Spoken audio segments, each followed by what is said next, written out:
Selamat siang semua pendengar podcast Hubungan Internasional, Sobat HI dimanapun Anda berada.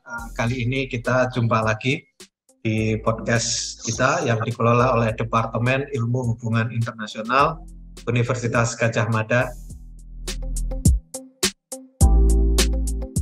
Senang sekali kali ini saya berkesempatan menjadi host dan kita akan membahas satu fenomena yang cukup disorot di tanah air akhir-akhir ini adalah pemerintahan baru di negeri jiran Malaysia.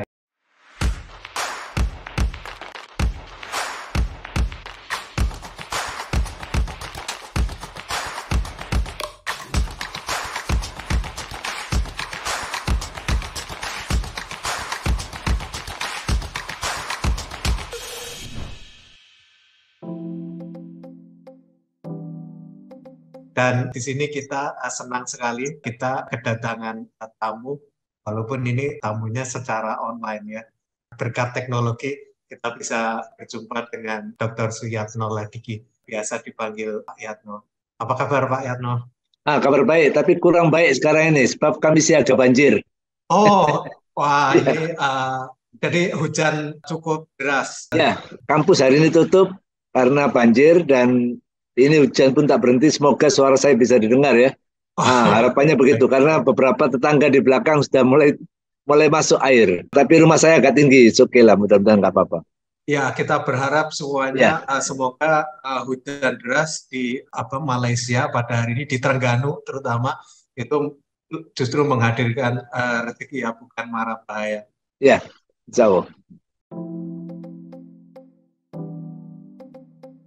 Terima kasih Pak Yatno atas kesempatan ini di tengah hujan deras. Semoga kita lancar. Kita perkenalkan Pak Suyatno Ladiki. Dr. Suyatno Ladiki adalah Wakil Dekan Bidang Kemahasiswaan dan Alumni dari University Sultan Zainal Abidin Terengganu, Faculty of Law and International Relations. Nah, Pak Yatno, ini peristiwanya cukup menarik ya di media-media di Indonesia, cukup banyak diulas akhir-akhir ini pergantian posisi Perdana Menteri ini dari Ismail Sabri Yaakob pada Anwar Ibrahim, fenomena di negeri jiran yang banyak disorot ya media maupun pengamat kita. Nah, apakah ini lantaran sosok Anwar Ibrahim ini cukup populer juga di Indonesia ya, banyak mengenal sosok beliau. Siapa sebetulnya mungkin Pak Yatno bisa memberikan informasi dan pemahaman kepada kita dan para pendengar semua, siapa Anwar Ibrahim dan mengapa dia ini cukup banyak dikenal di Indonesia? Oke, terima kasih. Anwar Ibrahim merupakan sosok yang fenomenal di Malaysia karena dia sudah cukup lama menunggu giliran menjadi Perdana Menteri. Ketika tahun 90-an sudah dijadikan wakil Perdana Menteri oleh Mahathir. Namun ada perubahan politik di mana ada resesi ekonomi di Asia Tenggara dan menyebabkan Anwar Ibrahim berseberangan dengan Mahathir. Sejak itu Anwar Ibrahim membentuk partai sendiri dan secara perlahan Anwar bisa meyakinkan pemilihnya untuk menjadi pemilih setia. Di sini dinamakan dengan pengundi tegar. Jadi sejak lama dan lambat laun juga Anwar bisa meyakinkan orang-orang Cina. Orang Cina di sini cukup banyak jumlahnya, bilangannya ya sekitar 30% ya. Dan memiliki kemampuan ekonomi yang sangat signifikan, akhirnya bergabung dengan sebuah kelompok yang dinamakan dengan Pakatan Harapan. Pakatan Harapan memang selalunya tidak memiliki suara yang majority, sekitar 70 kursi dari 220 kursi. Namun begitu lambat laun dia menjadi suatu kelompok yang konsisten perjuangannya dan memiliki pengundi tegar tadi ya, pemilih yang setia itu. Dan ini membuat Anwar memiliki akar yang sangat kuat di politik Malaysia. Meskipun sebenarnya dia juga sosok yang kontroversi. Dia terpa isu korupsi, isu sodomi, yang paling memalukan itu kan isu sodomi dan sebagainya. Namun begitu, dinamika politik Malaysia selalu menjadi dinamika yang paling vibrant ya, karena kadang terkesan kasar, terkesan brutal ya, tuduhan-tuduhan korupsi dan tuduhan semacam itu. Ini yang menjelaskan mengapa akhirnya peta politik berubah, sebab kelompok Melayu itu tidak bisa memiliki pendukung yang setia seperti hanya dimiliki Anwar. Anwar adalah seorang kelompok Melayu dari pecahan UMNO. Mungkin ibarat UMNO ini kayak Golkar ya, pecah menjadi beberapa partai. Dan beberapa di antaranya membentuk dengan Anwar dan di antaranya lagi pecah. Tahun 2018 Anwar sebenarnya tidak menjadi oposisi atau pembangkang, menjadi pemerintah bagian dari pemerintahnya Mahathir Muhammad yang kedua ya. Jadi comeback yang kedua, Mahathir itu pecah membentuk Partai Bersatu, pecah dari UMNO dan UMNO pun akhirnya menjadi oposisi. Dan dosa UMNO yang paling besar adalah korupsi. Nah, itu sampai sekarang pun dosa UMNO itu susah diampuni dalam bentuk hukuman terhadap pemilu atau pilihan raya di Malaysia. Sehingga sisa kursi UMNO dari dulunya sekitar ratusan, 140 atau berapa, itu sekarang hanya 30 kursi. Ini kan masa-masa yang paling nadir, titik nadir UMNO.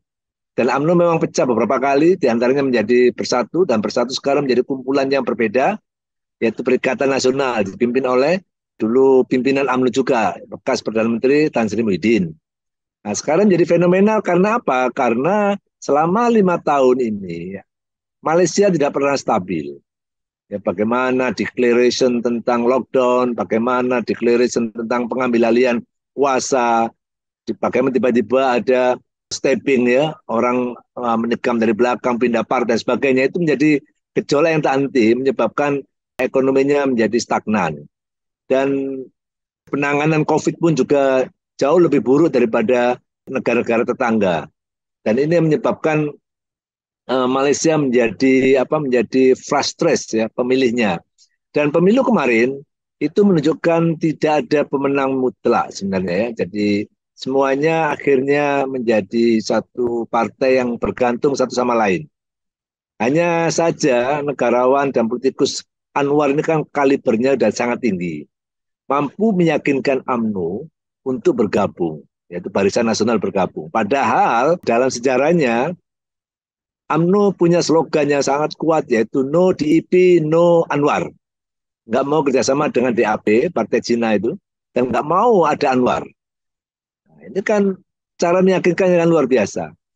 Tetapi ada slogan yang menarik yang sekarang berkembang, lebih baik membuat koalisi dengan bekas musuh daripada membuat koalisi dengan pengkhianat. Nah, ini kan menjadi satu adagium yang cukup menarik, bahwa akhirnya BN mungkin dalam konteks politik dikatakan minus malum ya.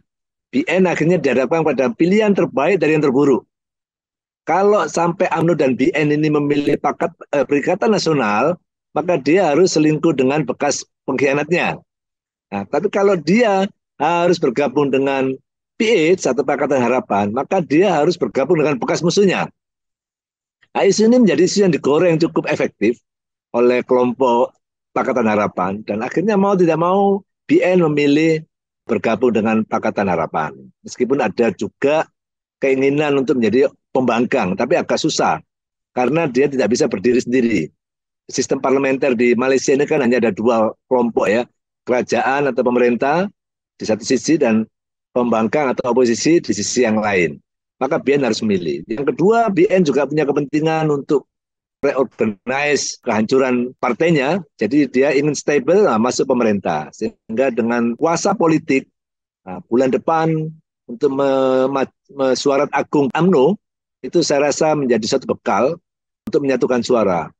Faktor yang lain yang cukup signifikan atas kenaikan Anwar ini itu adalah sokongan atau dukungan raja. Jadi yang di Pertuan Agung ini akhirnya melihat bahwa situasi politik ini dia harus campur tangan ya, dia campur tangan. Dan sebenarnya semua nama-nama yang ditawarkan Anwar Ibrahim ataupun ditawarkan oleh Muhyiddin Yassin, karena kan dua-duanya mengaku punya dukungan yang sama. Nah, itu akhirnya dipanggil satu-satu oleh raja, dan raja berkeputusan untuk mengumumkan sokongannya, dukungannya berdasarkan rapat bersama seluruh sultan di Malaysia untuk menguatkan. Jadi Hari itu juga seluruh sultan di Malaysia dipanggil rapat mendukung keputusan agung. Nah, dalam pelembagaan atau hukum Malaysia ini sudah kuat ya. Kalau orang melawan ini berarti dia derhaka. Itu dalam konteks dalaman politik.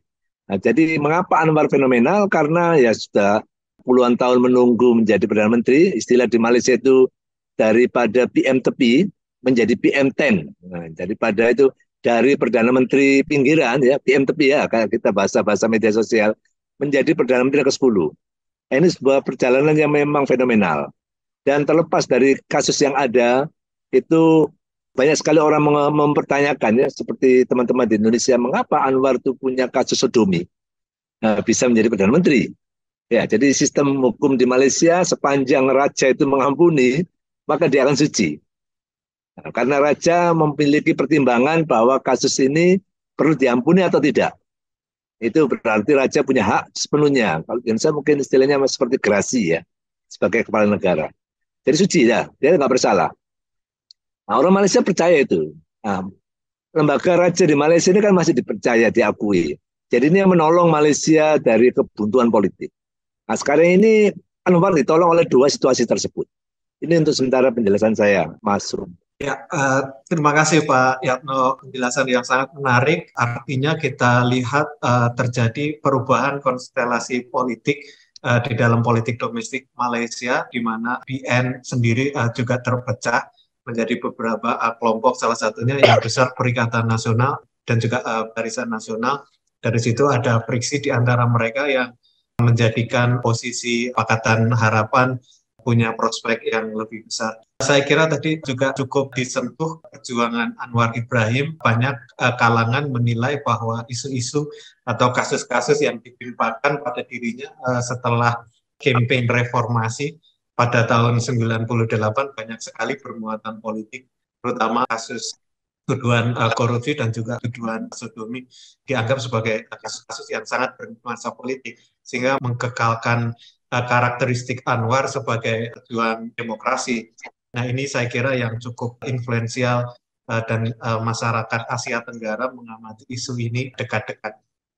Bahkan katanya ketika Anwar Ibrahim ditahan, banyak pemimpin Asia Tenggara lain seperti Joseph Estrada atau B.J. Habibie yang turut meminta supaya Anwar hak-haknya tidak direnggut ya. Pak Yatno, saya kira itu menjadikan Anwar mendapat simpati dari masyarakat pro demokrasi.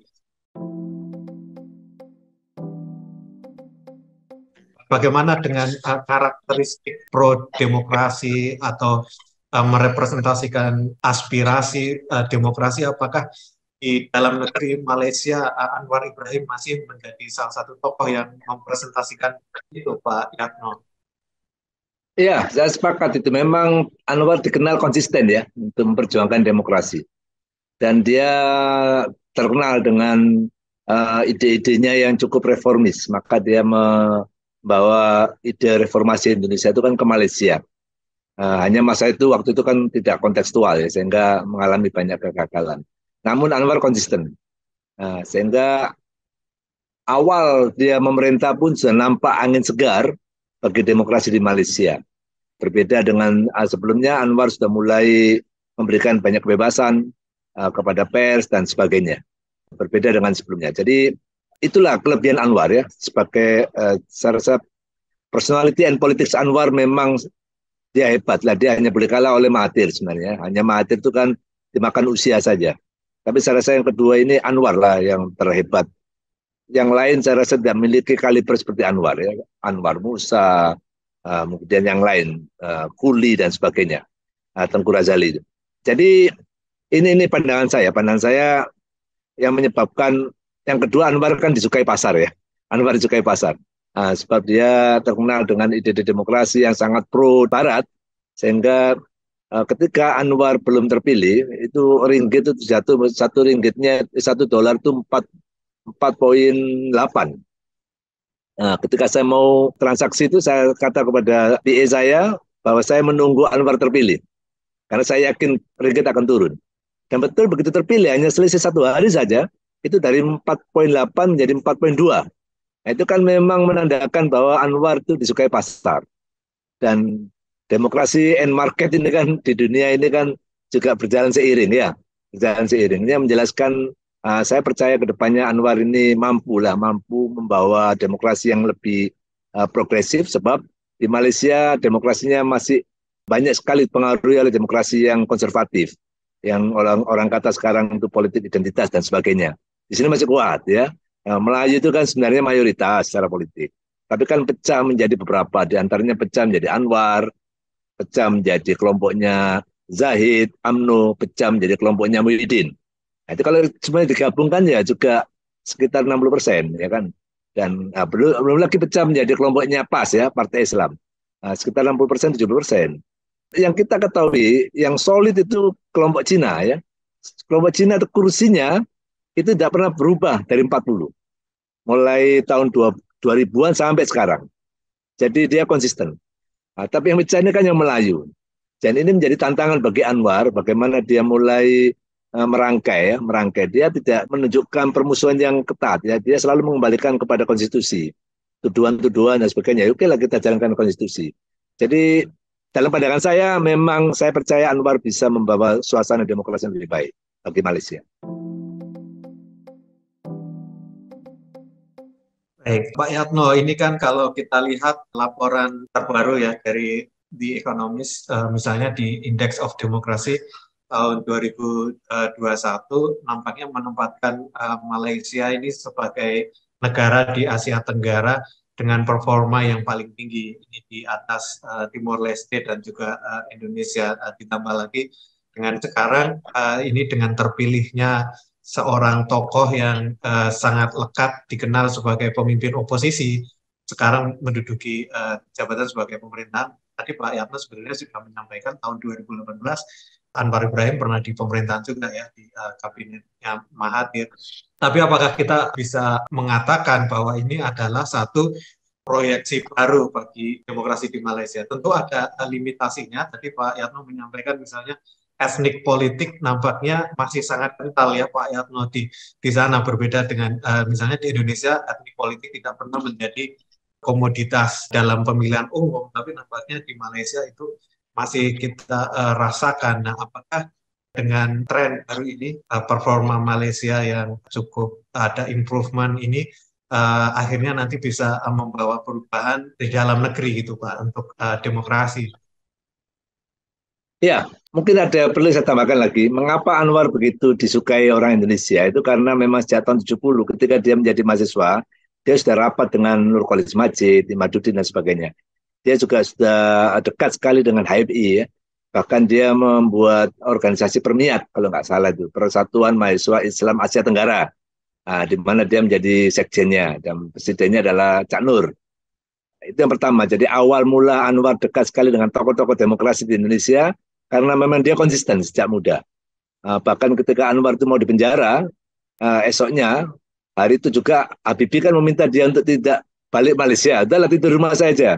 Saya akan berjuang untuk pembebasanmu. Itu kan kalau nggak salah statementnya almarhum Habibie. Nah, ini menjelaskan memang Anwar sangat dekat dengan tokoh-tokoh demokrasi di Indonesia. Oleh karena itu, dalam banyak pidato, Anwar selalu membanggakan Indonesia. Ini yang bagi saya sebenarnya sebuah bentuk pengakuan jujur dari Anwar, seorang pemimpin Malaysia, bahwa dia banyak belajar tentang politik Indonesia, demokrasi Indonesia. Salah satu yang dia inginkan adalah politik kebangsaan. Nah, ini yang masih menjadi tantangan serius di Malaysia, seperti yang disampaikan oleh Mas Rum tadi, politik etnisitas itu masih kuat.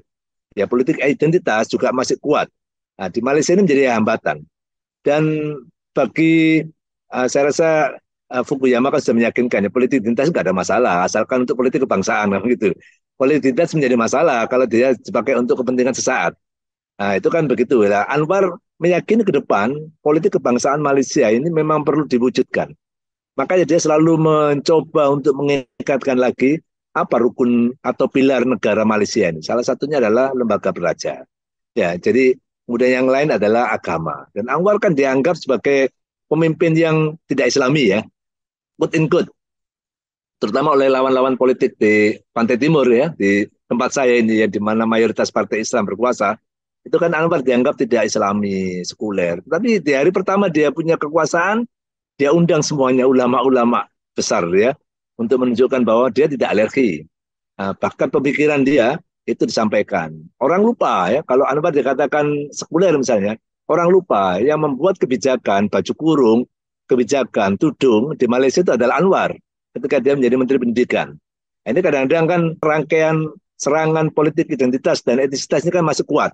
Nah, dalam konteks ini Anwar mulai mencoba untuk menyatukan. Ini menjelaskan mengapa Anwar memberikan kursi wakil Perdana Menteri ke Sarawak misalnya. Sarawak ini adalah provinsi yang paling sensitif. Nah, dia kaya tapi sensitif karena secara etnik berbeda, secara agama berbeda karena 60% mereka itu adalah orang Kristen, dan secara politik dia seringkali berpindah-pindah dukungan. Tapi dengan adanya undang-undang anti lompat party, itu menjadi mengikat. Makanya sebelum mosi percaya yang sore ini akan diumumkan, itu mereka sudah buat MOU. Jadi politik-politik demokrasi yang dijalankan Anwar memang begitu sistematik. Saya rasa ini sudah direncanakan sejak awal ya, karena memang dia lama menjadi pembangkang, lama jadi oposisi. Hal ini sudah direncanakan sejak awal. Berbeda dengan UMNO ya, UMNO kan mabuk kuasa. Sehingga kadang-kadang dia tidak pernah menyadari bahwa kekuasaan yang dimiliki masa itu harusnya dikelola dengan baik. Tapi malah berpecah ya, malah berpecah hanya sekarang menjadi 30 kursi. Tambah lagi kalau dari Pakatan Nasional Bersatu itu sekitar 25. Jadi semakin hancur. Nah, ini menjelaskan mengapa Anwar melihat istilah-istilah demokrasi yang digulirkan oleh dia itu adalah istilah-istilah yang menggambarkan politik kebangsaan, yaitu pemerintahan perpaduan dan sebagainya. Meskipun itu dikecam oleh lawan politiknya, itu bukan perpaduan, itu unity. Bahkan mengatakan itu diktator. Tapi Anwar tetap memberikan satu contoh bahwa dia mencoba mengakomodir semua bentuk keterwakilan. Dalam demokrasi kan ada unsur representativeness. Dan Anwar mencoba itu. Yang mana dulu dalam pemerintahan sebelumnya itu hal yang sering kali diabaikan sebab berdasarkan bargaining politik. Tapi Anwar sekarang mencoba untuk menentukan itu dengan unsur merit dan representativeness. Berdasarkan area, berdasarkan etnis dan sebagainya. Begitu Mas. Menarik sekali Pak Yatno, dan kita mungkin menunggu perkembangannya. Tentu saja pemerintahan ini masih sangat baru, untuk kita coba evaluasi tentu perlu waktu, dan kita juga bertanya-tanya juga siapa nanti yang akan menjadi pembangkang dalam arti oposisi yang mampu nanti memberi check and balances untuk pemerintahannya Pakatan Harapan. Saya kira begitu ya Pak Yatno, perlu selalu diperlukan oposisi di dalam politik Malaysia.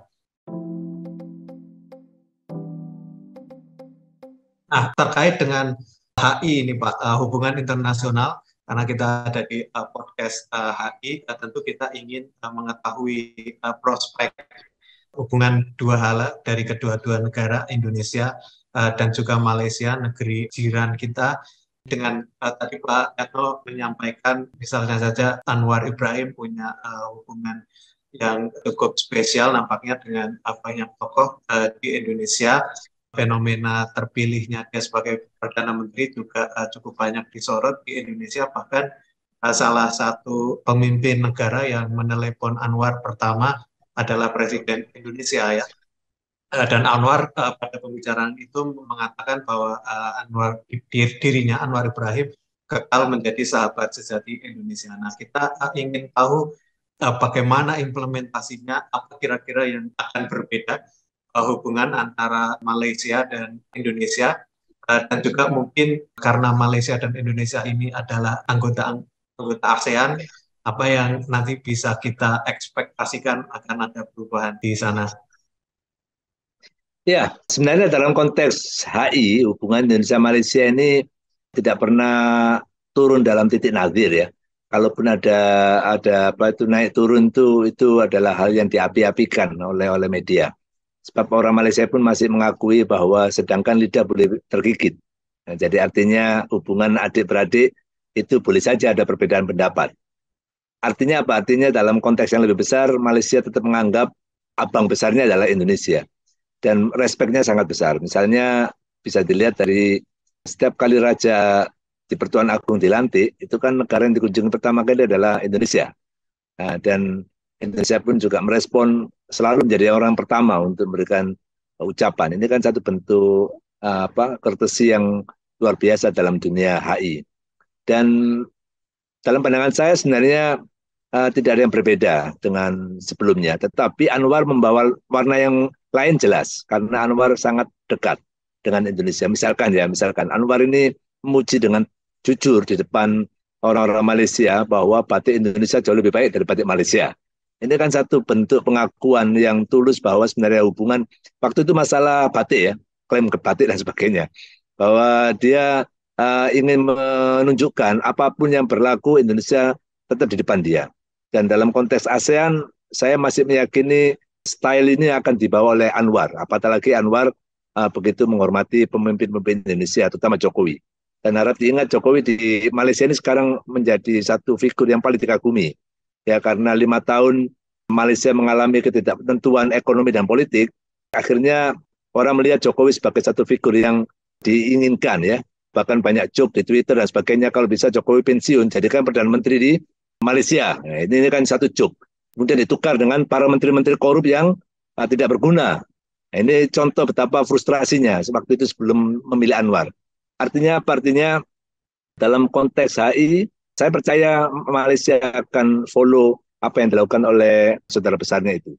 Ini dalam pandang saya, bisa saja pandang saya salah, tetapi saya melihatnya dalam perjalanan hubungan Indonesia-Malaysia, Malaysia tidak pernah berbeda pendapat secara signifikan dengan Indonesia. Kalau salah, mohon saya dikoreksi. Yang sepanjang saya tahu begitu.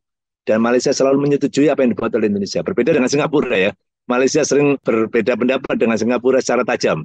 Tapi dengan Indonesia saya tidak menemukan. Meskipun banyak masalah di sini, karena memang ratusan ribu orang Indonesia yang tidak berdokumen di sini itu menimbulkan masalah.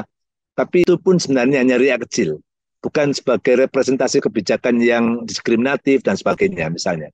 Nah, itu pun dilakukan oleh polis-polis Malaysia yang mungkin wawasannya rendah atau yang memang dia ada pandangan yang sedikit rasialis ya. Rasialisme ini kan di mana-mana ada, tidak hanya di Malaysia, di seluruh dunia kan ada. Dan sebagian kelompok kan begitu. Saya sebagai orang asing di sini kadang-kadang juga mengalami hal yang sama ya, untuk diberlakukan secara rasialis. Tapi itu tidak menggambarkan suara mayoritas di Malaysia. Jadi kedepannya saya optimis foreign policy Malaysia senantiasa sejalan dan sepadu dengan Indonesia.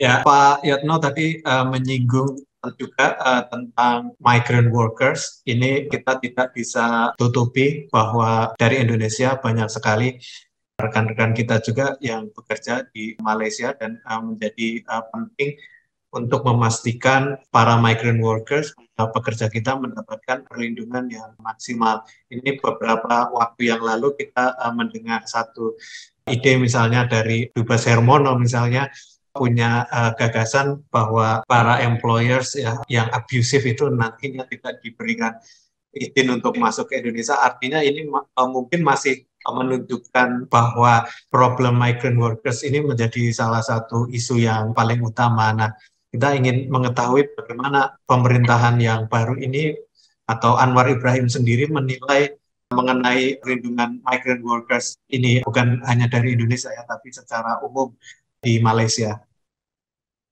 Ya, ini adalah persoalan yang menjadi sensitif ya, karena di depan mata ya, di depan mata. Saya pernah menjadi panitia pemilihan umum di KJRI Pulau Pinang, itu satu malam ya, karena kerjanya malam ya, sampai pagi hari.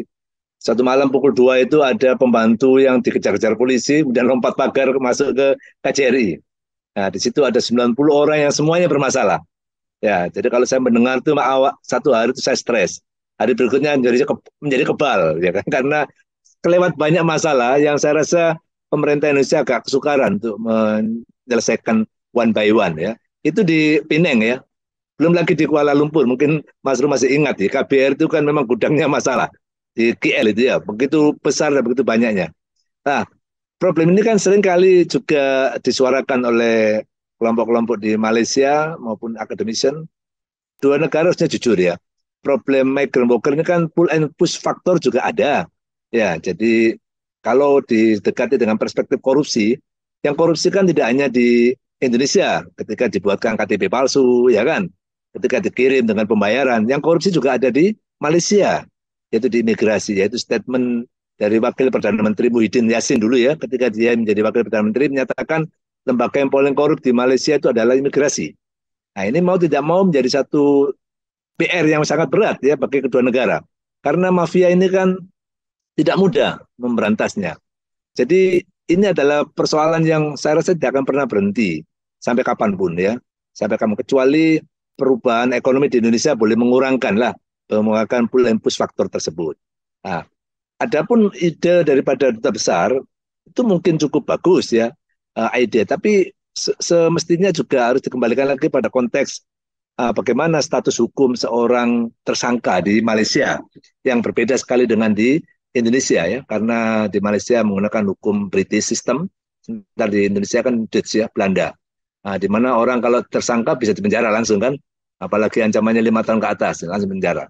Di sini tak, di sini dia harus benar-benar dibuktikan oleh mahkamah ya, bahkan dia tidak bisa dipenjara, dia hanya bisa direman istilahnya itu untuk pemeriksaan saja.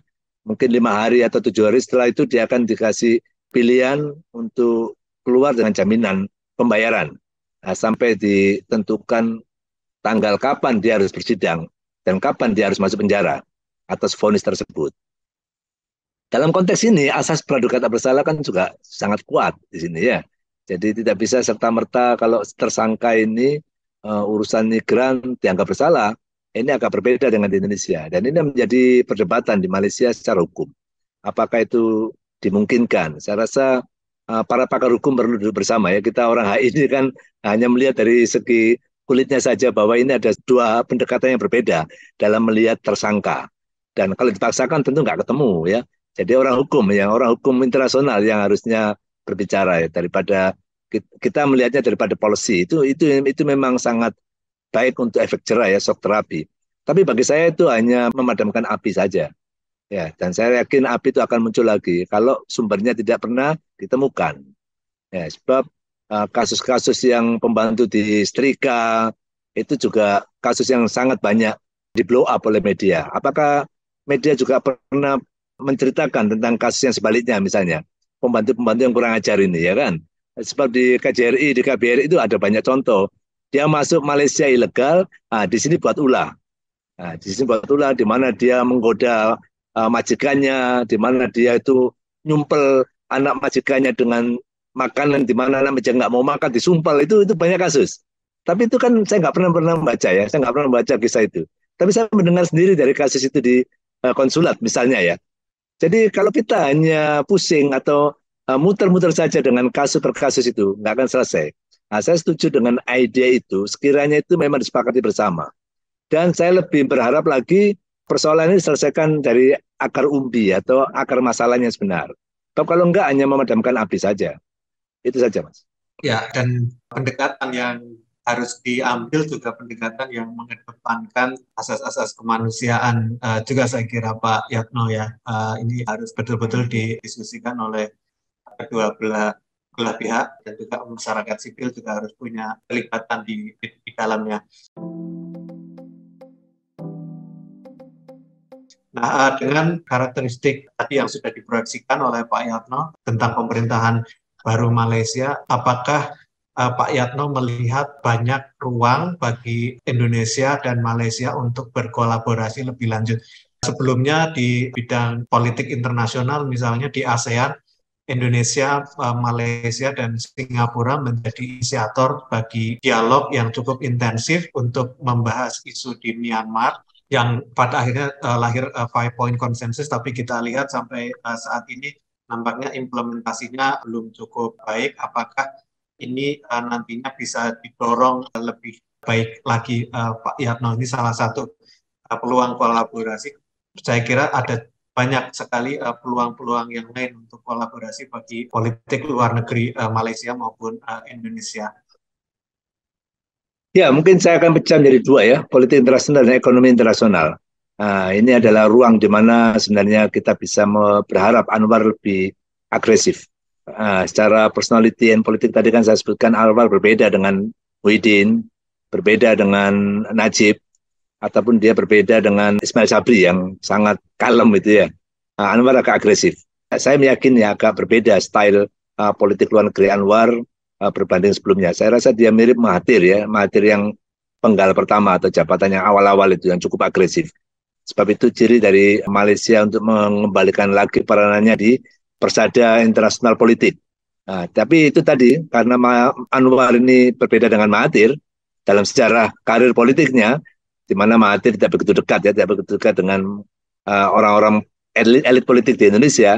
Mahathir hanya dekat dengan Pak Harto, itu kan karena sama-sama pemimpin negara ya. Tapi kalau Anwar dalam perjalanan politiknya dekat dengan Indonesia, saya meyakini bahwa dia lebih banyak berdialog dengan elit-elit politik di Indonesia. Jadi artinya seiring dalam konteks ASEAN, saya rasa tidak akan berubah, bahkan Malaysia akan menjadi supporter yang menjadi peranan besar Indonesia. Selama ini Indonesia begitu dominan ya, dibanding negara Asia Tenggara, Indonesia paling dominan di rantau politik internasional.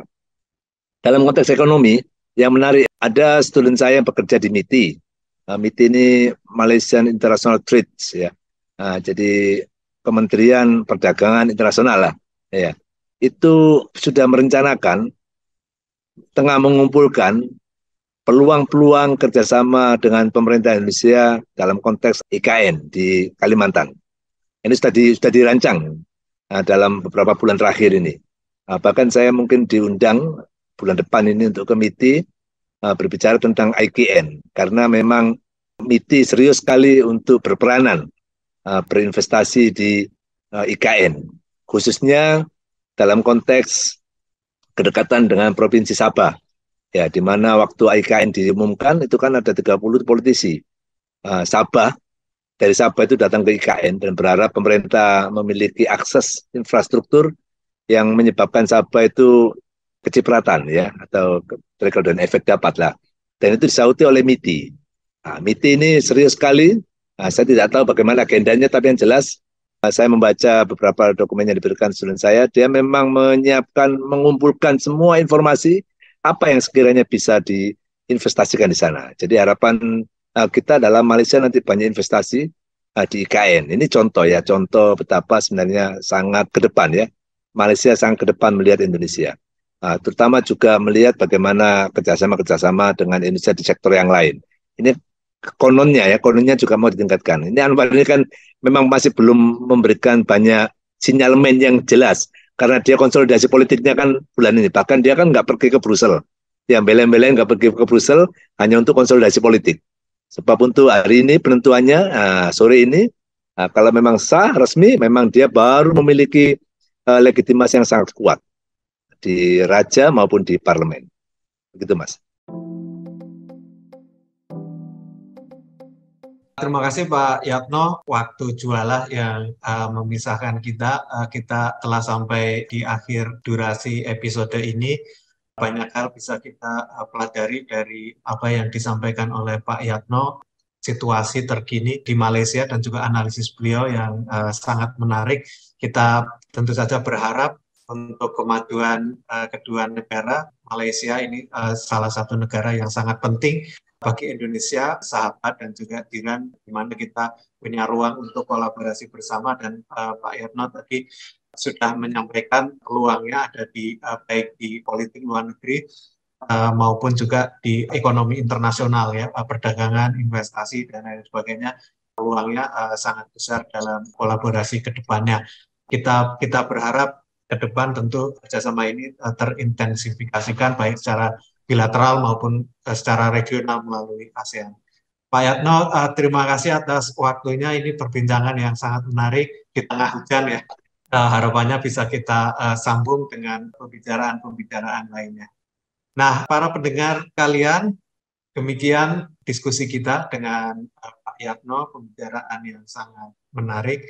Kita akhiri episode ini. Silakan teman-teman bisa menemukan edisi kita di beberapa platform yang tersedia, ada di Spotify, YouTube, kemudian ada di Anchor, ya, Google Podcast, dan aneka platform lainnya. Jangan lupa untuk follow dan subscribe kita untuk mendapatkan informasi-informasi terbaru dan juga edisi-edisi terbaru dari podcast Hubungan Internasional. Saya Muhammad Rum, undur diri.